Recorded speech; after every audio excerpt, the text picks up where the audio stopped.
একটা সময়ে পাবনার আটঘরিয়ার পার্সিধাই গ্রামের শিমুল হোসেন ছিলেন একেবারেই সাধারণ এক তরুণ, জীবনের ব্যর্থতায় ক্লান্ত, ঋণের ভয়ে নুয়ে পড়া এক যুবক। কিন্তু আজ সেই শিমুলকেই মানুষ চেনে পোকার রাজা নামে। যে পোকাকে মানুষ ঘৃণা করে, সেই পোকাই বদলে দিয়েছে তার ভাগ্য। এখন আমি আস্তে আস্তে যে পুকুর নিছি, কিছু হাঁস আছে, মাছ আছে, কোয়েল পাখি আছে, মুরগি আছে, এগুলাকে উৎপাদন করে খাওয়াচ্ছি, নিজে চলতেছি এবং আরও 10 জন আমার খামারে কাজ করতেছে। মোট আমার 4টা শেড এটা দিয়ে। আপনারা যেখানে বসে আছেন পাশে একটা, এটা একটা, আরও 3টা শেড আছে।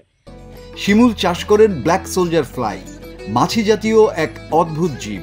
এরা ময়লা আবর্জনা, হাঁস মুরগির বিষ্ঠা কিংবা পচে যাওয়া নষ্ট খাবার খেয়ে বেঁচে থাকে। আর সেই বর্জ্য থেকেই তৈরি হয় অত্যন্ত পুষ্টিকর লার্ভা, যা এখন মাছ ও পোলট্রির বিকল্প খাদ্য হিসেবে বিপ্লব ঘটাচ্ছে বাংলাদেশে। একসময় ফ্যাশন ডিজাইন নিয়ে পড়াশোনা করেছিলেন শিমুল, ঢাকায় চাকরিও পেয়েছিলেন। কিন্তু কৃষি নিয়ে কাজ করার ইচ্ছা ছিল মনে, তাই চাকরি ছেড়ে ফিরে আসেন গ্রামে, শুরু করেন হাঁস পালন। তবে অভিজ্ঞতার অভাবে ডুবে যান 18 লাখ টাকার ঋণে।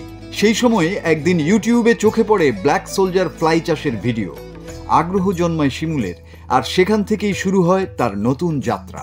এই পোকা আর বাসায় চাষ করতে দেবে না, ওদের মানে এখান থেকে মনে উঠে গেছে যে আমি এটা করতে পারবো না, এক কথা ভালো লাগে না, পোকা চাষ করতে দেবে না। এখন আমার টার্গেট যে আমি যেহেতু এত টাকা ক্ষতিগ্রস্ত, আমার কাছে তো কোনো ক্যাশ পাতি নাই, হয় ঢাকা গার্মেন্টসে যা কাজ করা লাগবে, আর না হয় আমার এটা করা লাগবে, উপায় নাই, যে কোনো একটা। আমি সিদ্ধান্ত নিলাম আমি পোকা চাষই করবো, ওরা করতে চান পারবো না কেন। বাংলাদেশ কৃষি বিশ্ববিদ্যালয়ে প্রশিক্ষণ নেন শিমুল। তারপর স্থানীয় এনজিও থেকে সহায়তা ও ঋণ পান। নিজেই পরিকল্পনা করেন কিভাবে বাজার তৈরি করবেন। এভাবেই ধীরে ধীরে ধৈর্য আর পরিশ্রমে বদলে যায় তার ভাগ্যরেখা। আজ শিমুল প্রতিদিন উৎপাদন করেন 300 কেজি লার্ভা, যার বাজার মূল্য প্রায় 72,000 টাকা। সব খরচ বাদ দিয়ে এখন তার মাসিক আয় 1.5 থেকে 2 লাখ টাকা।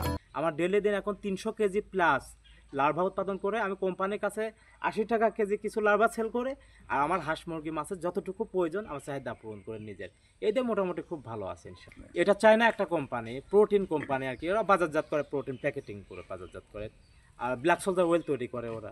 কক্সবাজারেও গড়ে তুলেছেন আরও 2টি বড় ফার্ম।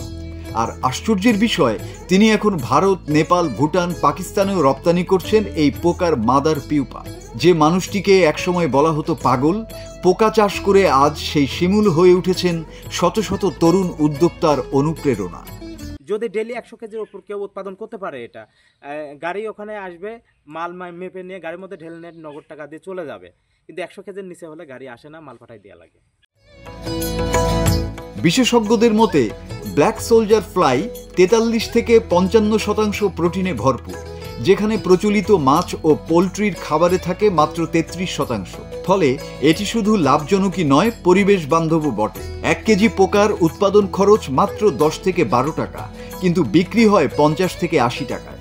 এই হিসাবেই আজ হাজারো যুবক নতুন সম্ভাবনার পথে হাঁটছেন। সারা বাংলাদেশে টুকটাক করে বিভিন্ন জেলায় কাজগুলা করার ইচ্ছা আছে। এই পোকা উৎপাদন খরচ একদমই কম, নেই বললেই চলে। তো এই ক্ষেত্রে কেজিতে সব মিলে 10 টাকা, 8 থেকে 10 টাকা কেজিতে খরচ পড়ে। আমি হাঁস মুরগি মাছেকেও খাওয়াই, তাও 70 টাকা কেজি ফিড, মুরগির ফিডের পরিবর্তে যদি এটা খাওয়াই ডেলি দিন 50 কেজি বা 100 কেজি উৎপাদন করে কেউ যদি খাওয়ায়, তাহলে হিউজ পরিমাণ টাকা এখান থেকে লাভ করা সম্ভব। পাবনার এই তরুণের হাত ধরেই আজ বদলে যাচ্ছে গ্রামীণ অর্থনীতি। বর্জ্য এখন সম্পদ, আর ঘৃণিত পোকা হয়ে উঠেছে দেশের টেকসই কৃষির ভবিষ্যৎ। শিমুলের সংগ্রাম আমাদের শেখায় অসম্ভব বলে কিছু নেই। যদি বিশ্বাস থাকে, তাহলে নিজের হাতেই নির্মিত হয় ভাগ্য।